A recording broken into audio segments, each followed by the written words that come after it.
দর্শক, এই মুহূর্তে আমরা দেখতে পাচ্ছি এভার কেয়ার হাসপাতালে খালেদা জিয়াকে দেখতে প্রধান উপদেষ্টা তিনি কিন্তু এসেছেন এবং তার যে গাড়িবহর সেটি কিন্তু এই মুহূর্তে পৌঁছে গেছে এভার কেয়ারের সামনে এবং আইন শৃঙ্খলা বাহিনীর তত্ত্বাবধানে কিন্তু এই মুহূর্তে নিরাপত্তা বেষ্টনীর মধ্য দিয়ে কিন্তু প্রধান উপদেষ্টা তিনি কিন্তু এই মুহূর্তে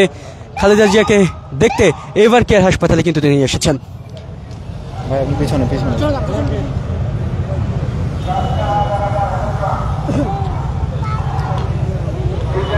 আমরা দেখতে পাচ্ছি প্রধান উপদেষ্টা ডক্টর মোহাম্মদ ইউনূস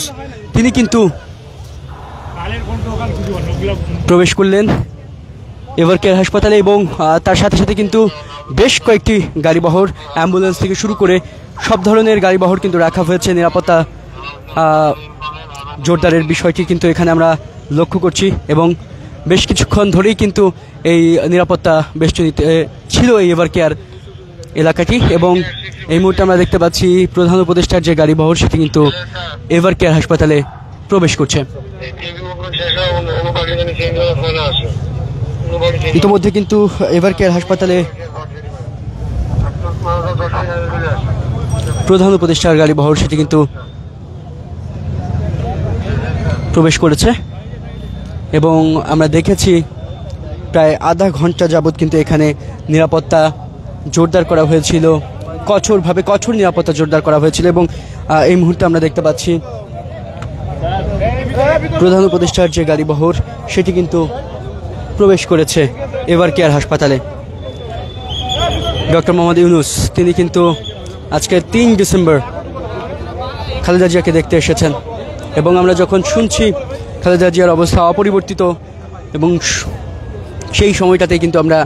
দেখতে পেলাম আজকে প্রধান উপদেষ্টা যে গাড়িবহর সেটি কিন্তু ইতিমধ্যে এভার কেয়ার হাসপাতালে প্রবেশ করেছে এবং এখন পর্যন্ত যে সকল তথ্য আমরা পেয়েছি খালেদা জিয়াকে দেশের বাইরে নিয়ে যাওয়ার যে বিষয়টি সেটি হয়তোবা সামনে আমরা জানতে পারবো, তবে তার আগ মুহূর্তে এই সময়টাতে কিন্তু আমরা দেখতে পাচ্ছি এভার কেয়ার হাসপাতালে প্রধান উপদেষ্টা তিনি কিন্তু বেগম জিয়াকে দেখতে এসেছেন এবং কড়া নিরাপত্তার মধ্য দিয়ে কিন্তু তাকে প্রবেশ করানো হলো এবং যেটা হয়ে থাকে দেশের যে প্রধান উপদেষ্টা তাকে আসলে এই এভার কেয়ারের সামনে আমরা দেখতে পাচ্ছি যে বেশ কয়েকদিন যাবতই কিন্তু নিরাপত্তা জোরদার করা হয়েছে এবং অতি গুরুত্বপূর্ণ ব্যক্তি হিসেবে ঘোষণার পর থেকে এসএসএফ তারাও কিন্তু রয়েছে খালেদা জিয়ার নিরাপত্তার দায়িত্বে এবং সেই দায়িত্বের পাশাপাশি আমরা দেখেছি যে পুলিশ, সেনাবাহিনী, পুলিশ, বিজিবি এবং আনসার তারাও কিন্তু সার্বক্ষণিক নিরাপত্তার দায়িত্বে রয়েছেন এবং কিছুক্ষণ আগে কিন্তু আমরা দেখেছি এই নিরাপত্তাটাকে আরও বাড়িয়ে অর্থাৎ জোরালো করা হয়েছিল কিন্তু এই প্রধান উপদেষ্টার আগমনকে কেন্দ্র করে এবং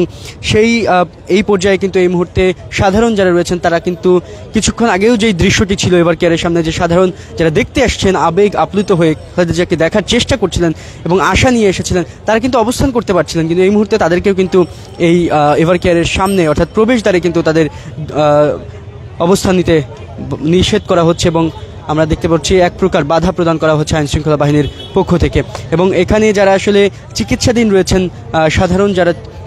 রোগী রয়েছেন তারাও কিন্তু অনেকভাবে যাওয়ার চেষ্টা করছেন, তবে তাদেরকেও কিন্তু নিষেধাজ্ঞা দেওয়া হচ্ছে এই মুহূর্তের জন্য, কেননা এই মুহূর্তে কিন্তু প্রধান উপদেষ্টা তিনি কিন্তু এসছেন এবং তার নিরাপত্তার বিষয়টিকে মাথায় রেখেই কিন্তু এ ধরনের নিরাপত্তার ব্যবস্থা কিন্তু রাখা হয়েছে। দর্শক, জানিয়ে রাখতে চাই গত 23 নভেম্বর কিন্তু বেগম জিয়া তিনি কিন্তু এই হাসপাতালে ভর্তি হয়েছেন শারীরিক অবস্থার অবনতি হওয়ার পরে এবং আজ 3 ডিসেম্বর কিন্তু এখনো পর্যন্ত তিনি চিকিৎসাধীন এবং আজকে কিন্তু যুক্তরাজ্য থেকে একটি বিশেষজ্ঞ চিকিৎসক দল তারা কিন্তু এসেছেন, তারা কিন্তু আসলে তাকে চিকিৎসা দিয়ে যাচ্ছেন এবং তার চিকিৎসায় নিয়োজিত রয়েছেন এবং একই সঙ্গে চীনের যে বিশেষজ্ঞ চিকিৎসক বোর্ড বা দল তারা কিন্তু আসবেন বলে জানানো হয়েছে এবং একই সঙ্গে আসলে তাকে দেশের যে চিকিৎসা সেবা সেটার সর্বোচ্চ চিকিৎসা কিন্তু দেওয়া হচ্ছে এমনটা জানিয়েছিলেন তার ব্যক্তিগত চিকিৎসক AZM জাহিদ হোসেন এবং তিনি কিন্তু আসলে তখন বলেছিলেন যে কোনো ধরনের গুজবে কান দেওয়া যাবে না, তিনি এখন চিকিৎসা নিতে পারছেন এমনটা কিন্তু তিনি গতকাল জানিয়েছিলেন এক সংবাদ সম্মেলনের মাধ্যমে এবং একই সঙ্গে জানিয়ে রাখতে চাই তিনি কিন্তু দেশের যেই খালেদা জিয়ার যে সার্বিক পরিস্থিতি সেটি নিয়ে দেশবাসীর কাছে দোয়াও চেয়েছেন এবং দোয়া করতে বলেছেন। আসলে এই ছিল প্রধান উপদেষ্টার আগমনকে কেন্দ্র করে এভার কেয়ারের সামনে থেকে সবশেষ পরিস্থিতি।